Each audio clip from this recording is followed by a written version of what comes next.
¿Realmente conoces a quien duerme a tu lado? El relato de hoy demuestra que el enemigo puede estar en tu propia casa. Antes de empezar, dale like al video y suscríbete para no perderte más historias reales como esta. Vamos con el relato. Gente, el relato que me enviaron hoy es uno de esos que te hace perder la fe en la humanidad y cuestionar seriamente quién está durmiendo a tu lado todas las noches. Laura siempre fue una mujer brillante, enfocada, y estaba literalmente en la cima de su carrera, en Mintan SNM, una agencia de publicidad de renombre en Madrid, dirigida por su tío Roberto. Ella tenía todo para estar celebrando, ya que estaba a punto de cerrar el contrato de su vida con un gigante de la moda española, pero de lo que no se daba cuenta era de que, dentro de su propia casa, el enemigo se estaba alimentando de cada uno de sus logros. Su esposo, Andrés, un hombre que trabajaba como contador y llevaba una vida bastante mediana, no soportaba ver su brillo, y su resentimiento crecía de una manera silenciosa, amarga y extremadamente enfermiza. El clima en su apartamento en el barrio de Salamanca ya era pesado desde hacía meses, con él soltando bromas sarcásticas sobre el éxito garantizado de ella, pero nadie imaginaba el nivel de sabotaje que estaba planeando. Todo explotó de verdad esa mañana de jueves, cuando el cliente decidió adelantar a última hora la reunión de presentación de los diseños exclusivos, algo que valía millones para la agencia. Laura se despertó eléctrica, lista para el combate, y fue directo a buscar su iPad Pro, que era básicamente el cerebro de todo el proyecto, y un regalo cargado de valor sentimental que su tío le había dado. Cuando no encontró el dispositivo en su lugar de siempre, el pánico comenzó a subir por su garganta, y revolvió todo el estudio, tirando papeles y carpetas al suelo mientras el corazón le latía en los oídos de puro desespero. Andrés estaba en la cocina, tomando café con una calma que parecía casi ensayada, simplemente observando su desesperación sin mover un músculo para ayudar en nada. Cuando ella le preguntó, ya casi llorando, si había visto la tablet, él finalmente soltó la bomba con una frialdad que le heló la sangre, diciendo que le había prestado el aparato a su madre, porque la anciana quería empezar un curso de diseño. Laura se quedó simplemente paralizada en medio de la cocina, sintiendo como si el suelo hubiera desaparecido bajo sus pies, mientras intentaba procesar esa frase absurda que Andrés acababa de soltar. Con la mayor naturalidad del mundo, ¿cómo alguien en su sano juicio presta una herramienta de trabajo de última generación, cargada con datos confidenciales y meses de esfuerzo, para que su madre juegue a hacer invitaciones de boda sin siquiera avisar a la dueña? Ella empezó a gritar, con las manos temblando violentamente mientras explicaba que la reunión era en menos de una hora y que su vida entera estaba dentro de esa tablet. Pero Andrés ni parpadeó. Siguió moviendo la cuchara en el café con una sonrisita de reojo que era puro veneno. Tuvo la audacia de decir que ella era una mujer obsesionada, egoísta, y que su madre también tenía el derecho de perseguir sus sueños, como si un hobby de una mujer mayor fuera lo mismo que un contrato internacional que sostenía su casa. La sensación de traición fue instantánea, porque en ese momento ella se dio cuenta, por el brillo en sus ojos, de que él no lo había hecho por descuido, sino con la intención clara y sádica de sabotearla. La desesperación se apoderó de todo de una manera sofocante, y Laura intentó de todas las formas llamar a su suegra, Beatriz, pero Andrés simplemente le bloqueó el camino, le arrebató el celular de la mano con fuerza y dijo que no permitiría que humillara a su madre por un simple objeto electrónico. Sin tener qué hacer y con el tiempo agotado, tuvo que conducir hasta la agencia en un estado de trance, llorando de odio e intentando rescatar cualquier cosa que estuviera en la nube, pero los diseños finales y los retoques que hacían la diferencia estaban guardados localmente en el iPad. La reunión fue un desastre completo y humillante, con ella tartamudeando ante los ejecutivos de la moda española, mientras su tío Roberto observaba todo desde el fondo de la sala con una expresión de piedra, una mezcla de choque y una rabia contenida que hacía que el aire pesara. Cuando los clientes se fueron con ese apretón de manos frío que olía a contrato cancelado, Laura se derrumbó y le contó toda la verdad a su tío, esperando un despido inmediato, pero Roberto no gritó, solo le explicó que ese iPad era un activo registrado bajo protocolos estrictos y que Andrés acababa de cruzar la línea hacia un delito corporativo. El ambiente en la agencia después de que el cliente se fue de un silencio sepulcral, de esos que te hacen oír tu propio latido acelerado de puro pánico. Laura se sentía minúscula, como si el éxito de años hubiera sido triturado en pocos minutos por la mezquindad del hombre, al que llamaba esposo. Su tío Roberto la llamó a su oficina y cerró la puerta con una lentitud que parecía durar una eternidad, pero en lugar de darle un sermón, comenzó a abrir una carpeta de documentos técnicos en su computadora.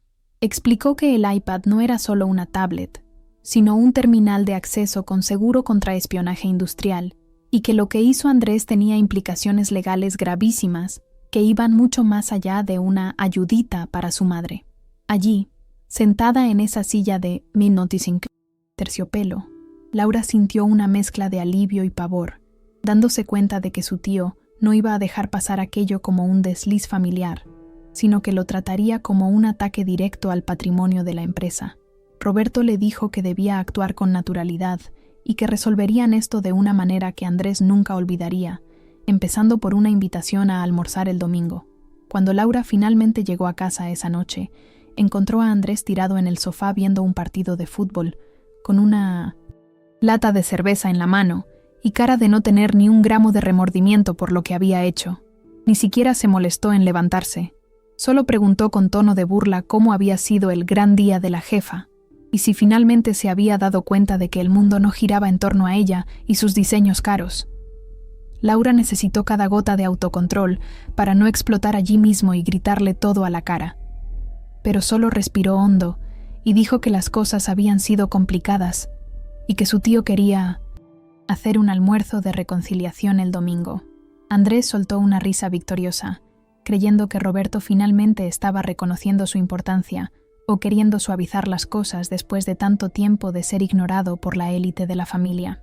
Incluso comentó que le avisaría a su madre para que fuera bien arreglada, porque ahora ella era una diseñadora en ascenso y necesitaba hacer contactos con la alta sociedad de Madrid, sin saber que caminaba directo hacia el matadero corporativo que Roberto preparaba con precisión. Los días que siguieron hasta el domingo fueron una verdadera prueba de sanidad para Laura, que tenía que convivir con ese traidor dentro de casa fingiendo que nada estaba pasando. Andrés se sentía el máximo, actuando como si le hubiera dado una lección de humildad y, además, ayudado a su madre a convertirse en la nueva artista de la familia. Pasaba todo el tiempo al teléfono con Beatriz, riendo alto y comentando lo increíble que era el iPad, mientras Laura se encerraba en el estudio y sentía el peso de esa puñalada por la espalda. Recibía notificaciones silenciosas en su celular de que archivos confidenciales de la empresa estaban siendo accedidos desde ubicaciones extrañas, lo que solo alimentaba el odio que sentía. Roberto, por otro lado, actuaba como un estratega de guerra, coordinando con el departamento jurídico y el soporte técnico cada paso para que la emboscada en el almuerzo fuera perfecta. Laura se ponía enferma de tener que actuar y fingir que todo estaba bien, pero el deseo de justicia era lo único que la mantenía en pie, mientras veía a su marido jactarse de un delito que él estúpidamente creía que quedaría impune. El domingo por la mañana, el cielo de Madrid estaba despejado, pero el clima dentro del coche camino a la mansión del tío en La Moraleja era de funeral para Laura y de fiesta para Andrés. Él vestía su mejor traje, con el pecho inflado de quien finalmente creía que sería recibido como un igual por la élite, y Beatriz no se quedaba atrás, llegando con un vestido nuevo y costoso. Traía el iPad bajo el brazo como si fuera un trofeo de oro, llegando a casa de Roberto repartiendo sonrisas falsas y tratando de hablar sobre su nueva carrera en el diseño. La mansión era imponente, con un jardín impecable y una mesa que parecía sacada de una película de lujo, lo que solo sirvió para inflar más el ego ignorante de Andrés y su madre. Roberto los recibió con una cortesía gélida, sirviendo el mejor vino y dejando que se sintieran demasiado cómodos, hablando sobre cómo la tecnología era esencial hoy en día. Era extraño ver cómo Andrés y Beatriz caían directo en la red, creyendo que ese almuerzo era un reconocimiento, sin notar que el abogado de la agencia estaba sentado discretamente en un rincón de la sala. El almuerzo comenzó con el sonido irritante de cubiertos golpeando porcelana cara, mientras Beatriz no dejaba de hablar sobre cómo el iPad Pro había revolucionado su forma de ver el mundo. Roberto, con la misma paciencia de quien está a punto de atacar, preguntaba detalles específicos sobre las herramientas que ella usaba, dejando que la mujer presumiera cada vez más de algo que ni siquiera le pertenecía. Andrés estaba allí, orgulloso, con un aire de superioridad que revolvía el estómago de Laura, comentando que su esposa exageraba la importancia de su trabajo y que la familia siempre debía ser lo primero. Realmente creía que estaba dando una lección de moralidad frente a su tío, sin darse cuenta de que cada palabra que salía de su boca era un clavo más en el ataúd de su propia dignidad. Roberto solo sonreía de forma enigmática, sirviendo más vino y guiando la conversación hacia el tema de la seguridad digital, mencionando casualmente cómo las empresas modernas protegen sus datos de cualquier tipo de invasión. El clima en la mesa fue cambiando de una celebración falsa a una tensión que solo Laura y su tío entendían, mientras Andrés seguía ciego por su propia arrogancia. Fue entonces cuando Roberto se limpió la boca con la servilleta de lino, se inclinó hacia adelante y soltó la primera bomba, preguntándole a Beatriz si sabía que la tablet que sostenía era un activo fijo registrado a nombre de la agencia Torres Asociados.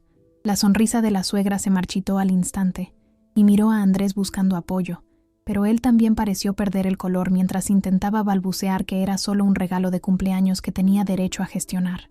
El tío de Laura no le dio espacio para respirar y explicó, con voz fría y técnica, que el aparato tenía rastreo GPS activo y que el sistema de la agencia había registrado cada acceso a documentos confidenciales de clientes internacionales.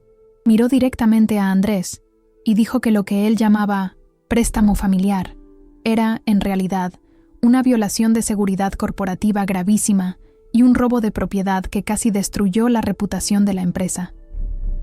Laura sintió una ola de adrenalina al ver la cara de pánico absoluto que se apoderó de su marido, quien ahora parecía encogerse en la silla mientras la verdad empezaba a aplastar las mentiras que se había contado a sí mismo. El silencio que siguió fue ensordecedor, y Beatriz parecía que iba a desmayarse allí mismo, sobre el plato de langosta, mientras apretaba el iPad contra su pecho como si fuera un escudo inútil. Andrés intentó una última jugada desesperada, alzando la voz para decir que un regalo era un regalo, y que el tío no tenía derecho a meterse en la dinámica de su matrimonio o en sus decisiones domésticas.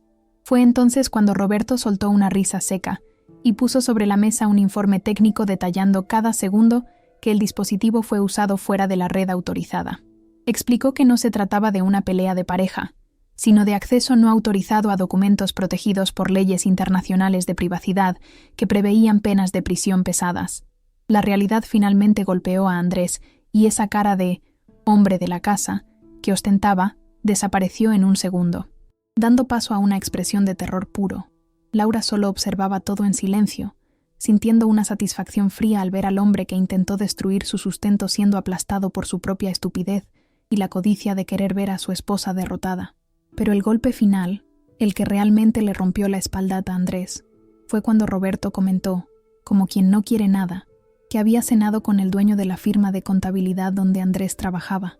No tuvo que decir de qué hablaron, solo la mención del nombre de su jefe hizo que Andrés empezara a temblar tanto que tuvo que esconder las manos bajo la mesa.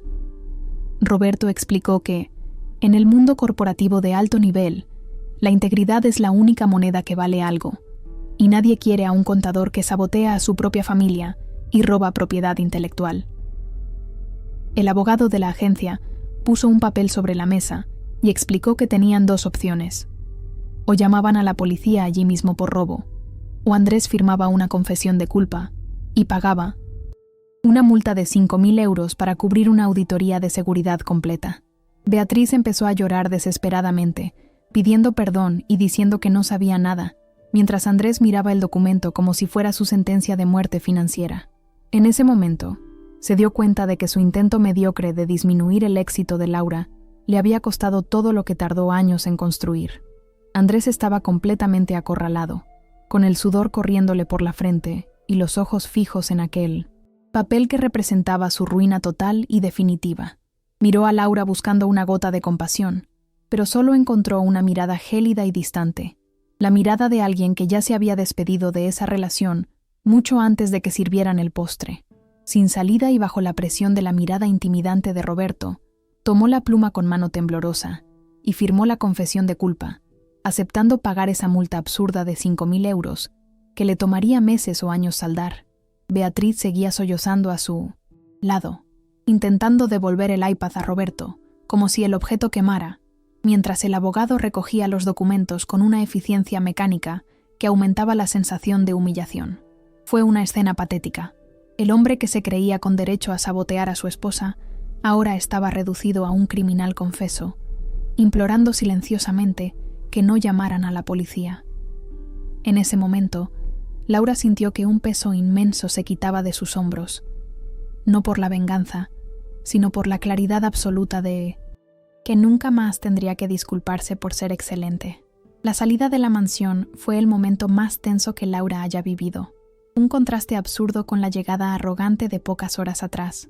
El trayecto de vuelta al apartamento se hizo en un silencio cortante, roto solo por los sollozos bajos de Andrés, que ahora no era más que una sombra del hombre prepotente que solía ser.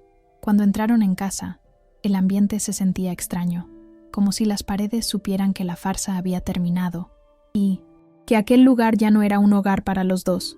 Andrés finalmente estalló en un llanto de rabia, pero no era remordimiento por lo que le hizo al trabajo de Laura, sino odio por haber sido descubierto y desenmascarado por su tío de esa manera tan pública. Empezó a gritar que ella le había tendido una trampa, que Roberto era un tirano y que ella nunca lo amó si permitió que firmara ese papel.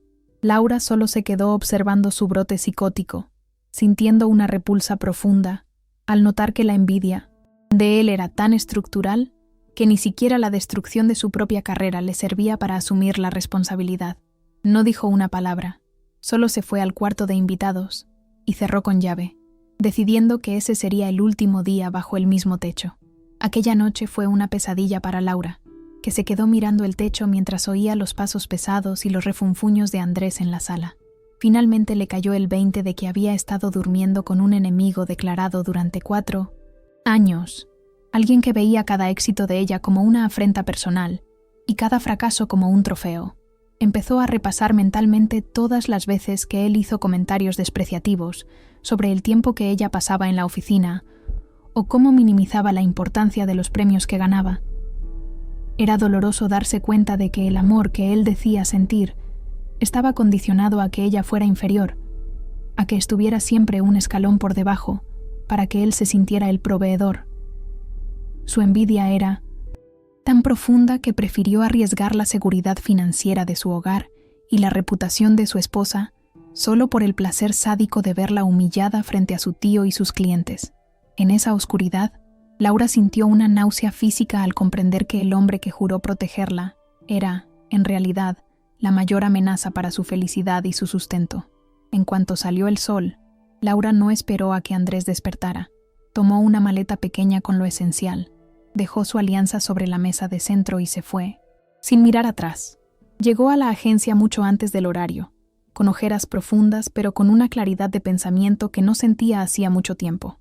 Su tío Roberto ya estaba allí, revisando los nuevos protocolos de seguridad que la auditoría de 5.000 euros iba a implementar para garantizar que algo así nunca volviera a suceder.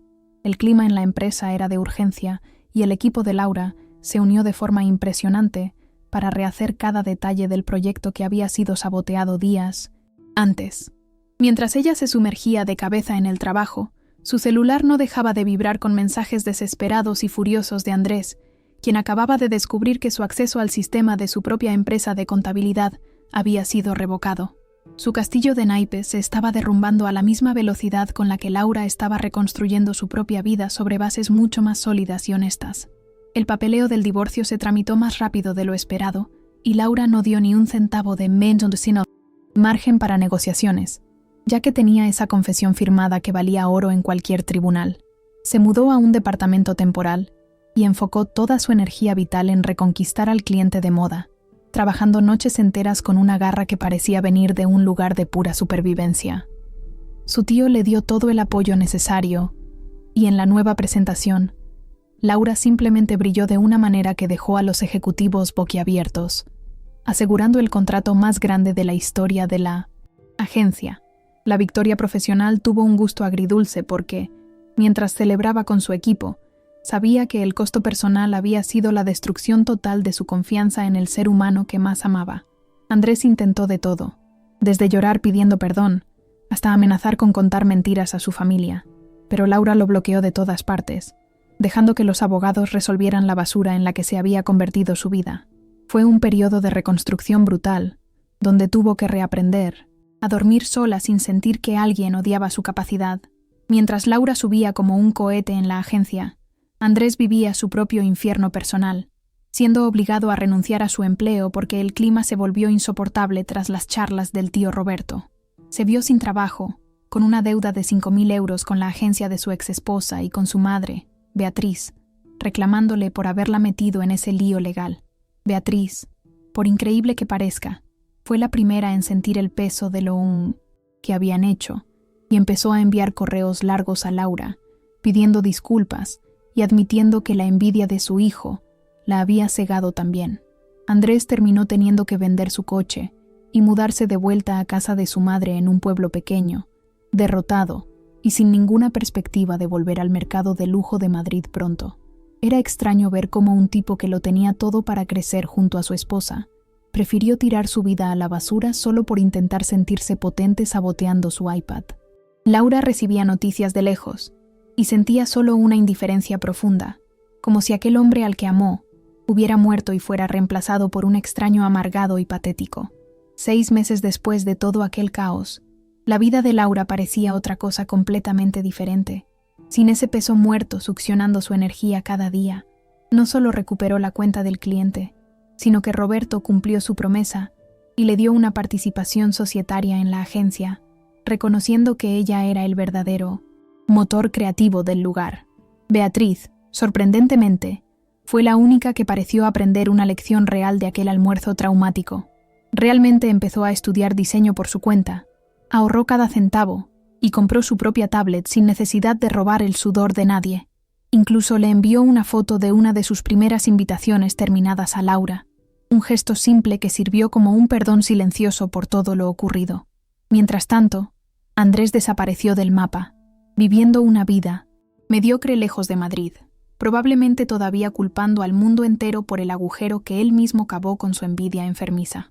Laura bloqueó cualquier rastro de contacto y se enfocó en construir un imperio donde su éxito nunca más fuera motivo de disculpas.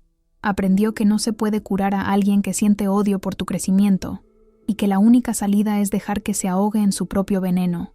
Hoy en día, cuando Laura mira su iPad Pro en su escritorio, ya no siente rabia, sino una extrañeza de cómo todo eso simplemente se detuvo tan rápido como empezó. Es como si aquel incidente hubiera sido un cortocircuito necesario para exponer un cableado que ya estaba incendiándose bajo la alfombra durante años sin que nadie lo notara. A veces se queda pensando en cómo su vida cambió por un objeto de metal y vidrio, y cómo el hombre con quien compartió su cama se convirtió en un completo extraño en cuestión de horas. No hubo una gran explicación final, ni un cierre dramático de cine, con perdón. Las cosas simplemente terminaron. El silencio se instaló, y la vida siguió su curso de una forma que ella nunca imaginó. Hasta hoy, mira hacia atrás, y siente ese frío en la espalda, tratando de entender cómo el odio puede vivir tan cerca del amor, sin dar señales claras, hasta que, de la nada, la verdad aparece y lo cambia todo. Es ese tipo de trauma que no tiene respuesta lógica, que simplemente aceptas que pasó y tratas de no mirar mucho al abismo que quedó atrás. Al final, ella sigue adelante, sabiendo que la única persona que realmente necesita celebrar es a la que ve en el espejo.